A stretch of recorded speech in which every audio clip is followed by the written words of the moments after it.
Kalian pasti sadar bahwa di lingkungan kita itu sangat banyak tempat ibadah. Di setiap sudut jalan di daerah saya pasti ada tempat ibadah.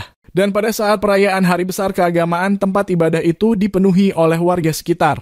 Jika melihat sekilas fenomena ini, maka dapat disimpulkan bahwa hampir semua orang itu beragama dan gak pernah ada yang mengaku sebagai ateis di kehidupan nyata.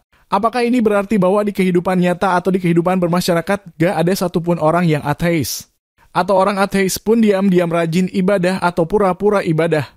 Di video kali ini kita akan membahas fenomena ngebunglon. Mungkin saja ada di antara kalian yang melakukannya, simak sampai habis. Sebagai negara yang beragama dan menjunjung tinggi nilai-nilai keagamaan, tentunya agama identik dengan hal yang positif atau yang baik. Inilah sebabnya agak sulit untuk mendeteksi jumlah pasti orang ateis di Indonesia. Namun berdasarkan penelitian yang dilakukan oleh Phil Zuckerman dan Richard Lin, penganut ateisme di Indonesia mencapai 1,5-2% penduduk Indonesia atau sekitar 3,5 juta orang. Ini adalah jumlah yang terdeteksi, mungkin saja jumlah yang tidak terdeteksi lebih banyak lagi. Namun menurut opini saya pribadi, jumlah penganut ateisme di Indonesia tidak akan berkembang dengan pesat dalam waktu dekat karena alasan sederhana, yaitu orang beragama cenderung berkembang biak lebih cepat dan lebih banyak.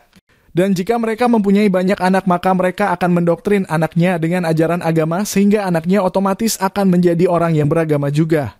Namun orang ateis meskipun mempunyai anak, tapi mereka gak punya pilihan selain menyekolahkan anaknya di sekolah umum yang dimana pasti belajar tentang agama. Dan gak akan melarang anaknya jika ingin mengikuti agama tertentu. Sangat berbeda dengan orang tua yang religius yang kemungkinan besar akan marah dan kecewa jika mengetahui anaknya menjadi seorang ateis. Kalian pasti sering mendengar istilah Islam KTP, Kristen KTP, dan lain sebagainya. Ini merujuk kepada orang yang di kartu identitasnya masih mencantumkan agama untuk keperluan administrasi. Sehingga meskipun ada orang yang sebenarnya ateis, tapi dalam data statistik masih terhitung sebagai orang yang beragama. Biasanya orang yang seperti ini sering meninggalkan ibadah, atau sudah berhenti melaksanakan ibadah. Namun hal yang lucu adalah ada juga orang yang malas melaksanakan ibadah namun marah jika disebut sebagai ateis. Seolah-olah kata ateis ini merupakan hal yang sangat buruk dan hina. Padahal gak ada salahnya menjadi seorang yang ateis. Ada juga tipe orang yang takut mengakui dirinya sebagai ateis dan memilih menyembunyikan keyakinannya tersebut. Alasan menyembunyikan keyakinannya akan dibahas di chapter berikutnya. Jawabannya adalah iya, jika status sebagai seorang ateis dapat membuat hubungan kalian dengan keluarga akan rusak atau akan terjadi konflik. Apalagi jika kalian masih duduk di bangku sekolah dan masih bergantung kepada orang tua. Jika kalian sudah bekerja dan mandiri kemudian keluarga kalian open-minded dan gak terlalu religius, maka gak masalah mengakui jika kalian adalah ateis. Yang kedua adalah jika status sebagai orang ateis itu dapat menghilangkan atau mempersulit pekerjaan kalian. Maka sebaiknya disembunyikan. Intinya adalah status ateisme itu tidaklah penting. Itu cuma label dan gak ada gunanya juga membanggakan diri sebagai orang yang ateis.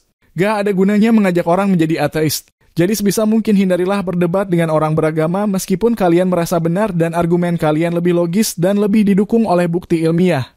Jadi ateis sebaiknya ngapain? Iya benar, meskipun menyebalkan namun solusi yang paling logis dan simpel adalah ngebunglon saja. Jika keluarga kalian ngajak melakukan ibadah ya ibadah saja. Jika mereka mengajak berdoa bersama, ikutin saja. Meski sebenarnya itu cuma buang-buang waktu. Namun setidaknya kita berusaha menghargai kepercayaan mereka dan menghargai mereka sebagai keluarga, teman, atau pasangan.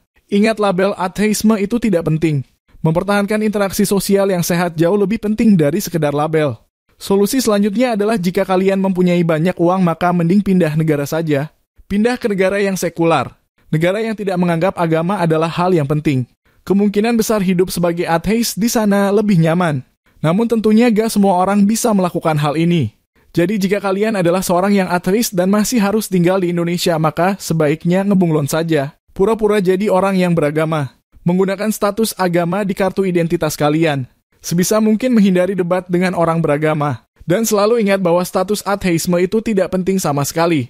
Demikian dulu video kali ini. Mohon maaf jika video ini menggunakan animasi dan suara AI. Karena saya sudah tidak percaya diri menggunakan wajah asli saya yang tidak good looking. Tulis pendapat kalian di kolom komentar.